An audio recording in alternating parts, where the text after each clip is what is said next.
Hi, Leslie Garbis here, and I am here to teach you today about posture and alignment for singing. So some of this is based on my 2 degrees in vocal performance, but also some is based on the fact that I am a certified Pilates instructor, and I find that some of the verbal cueing that I can do with my Pilates background is very helpful for singers. So just let's start, okay? We're gonna stand with our feet hip distance apart, and I'd like to just remind you that your hips are probably not as wide as you think they are. So think about just planting them under the pelvic bones. I'm gonna back up a little bit here. Okay, so our feet need to be in parallel. Let's not have duck feet, but have them in parallel, and the knees are soft. So by soft, I mean they're not locked. And I want you to imagine that you're growing tall. And a quick way to do this is to shoot your arms to the sky. Feel the ribcage lift. Leave the ribcage lifted and float the arms down as if through water. Now, the ribcage should feel much more lifted off of the waistline than it did before you reached for the sky. With this in mind, I want you to imagine that you are still energetically growing taller, as if you are a giraffe and you're reaching for those tasty leaves at the top of the tree. The neck is growing long. Imagine your head being light and buoyant like a helium balloon. So now that you're feeling lifted and those bottom ribs are no longer slumping down onto the waistline, but rather lifted up, and that bottom rib, you're feeling the space between the bottom ribs and the waistline, and you want to maintain that space. So now that we've found that, and we found that nice tall neck, and we're feeling that energetic lift, I want to address the chest and the shoulder position. So many times when we think about good posture, whether it be for walking, standing, singing, a lot of times we've been told shoulders back. Well, that sort of overwinging and that sort of militant posture, in my opinion, is not helpful. Rather, I'd like you to think about staying open from shoulder point to shoulder point. So we've got this nice openness here to go along with that lift and that buoyance through the rib cage.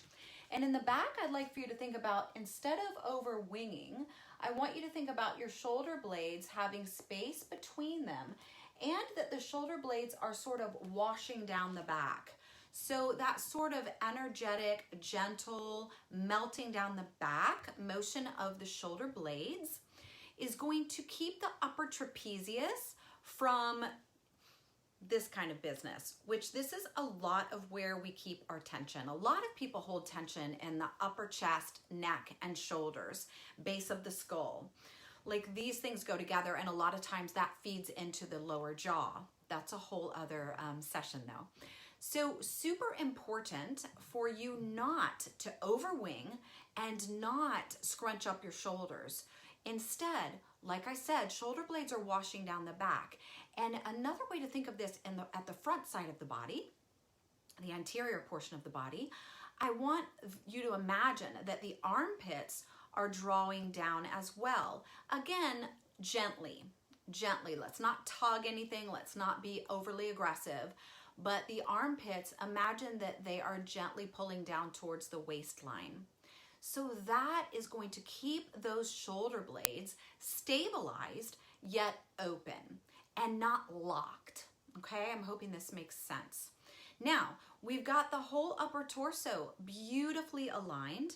I'd like to talk a little bit about the upper torso now as a piece, as a unit. So the upper torso, where it should feel balanced, should be that the shoulders feel like they're over those front pelvic bones instead of behind them. So I'd like to teach this with contrast here and exaggeration.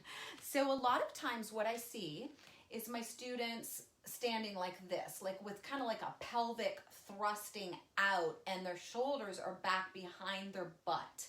I want you, and a lot of times I call this like rock and roll, like guitar stance. I want you to do the opposite. I want you to take the whole torso, I want you to lift it up and over and feel now that the shoulder blades are over the pelvic bones and even ever so slightly in front. What this now did to the weight and the balance of the body is it took the balance from the heels of the feet to more of the center of the feet and the balls of the feet. Now we're ready to move. We're ready to dance. We're ready to walk. We're ready to do whatever we might need to do on stage, for instance. Instead of being locked back on our heels, which then locks up our abdominal system, which is our support system, our lower support system. Again, that's going to be a different session where we talk about support. However, super important that you start to understand, where is your posture? Where are you? Are you schlumpy? Are you leaning way back? Are you sticking your neck way out all the time? And so if you are, what are we going to do? We're going to lift up, have that helium balloon and that long giraffe neck. If you're chilling out back here with your hips thrust forward, what are you going to do? Well, you're going to line up the shoulders over the pelvic bones. You're going to stay lifted through the spine. And the weight of the body is going to be slightly forward.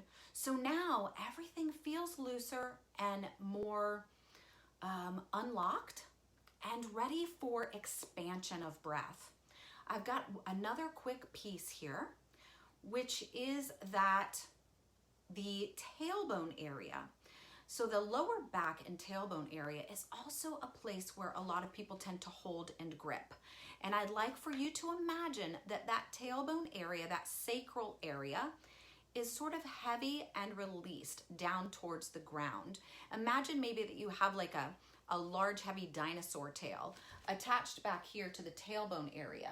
And I want you to feel like it helps relax the whole pelvis by sort of that feeling of sinking down.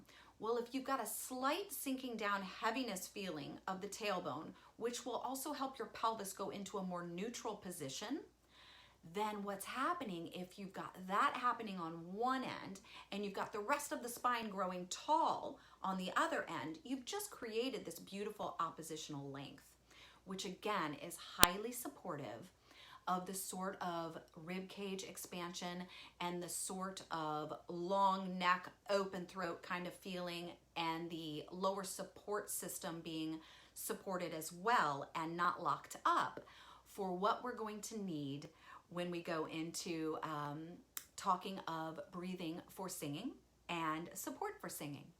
So that's it today, posture and alignment, and I hope you've enjoyed it.